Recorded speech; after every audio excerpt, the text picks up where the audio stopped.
Эми мужской родто жана средний родто ом ем деген окончание кошот экенбиз. Ал эми женский родто болсо ой деген окончание кошобуз деп айттык. Эми буга мисалдарды алып келели. Мисал үчүн, я интересуюсь политика дей турган болсок. Я интересуюсь политика. Демек политика а менен аякталып атат. Демек биз буга ой деген окончание коюшубуз керек болот. Я интересуюсь политикой. Я интересуюсь политикой.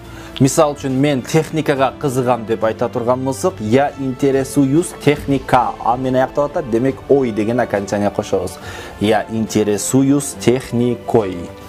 Андан кийин сен илимге кызыгасың деп айта турган болсок, ты интересуешься наука болсо ой деген окончание кошобуз. Демек ты интересуешься наукой болот. Андан кийин ал машинага кызыгат дей турган болсок, машинеге кызыгат, машинага кызыгат дей турган болсок, она интересуется машина болсо кандай окончание кошобуз? Сиз айтыңызчы. Демек ой деген окончание кошобуз. Туура таптыңыз.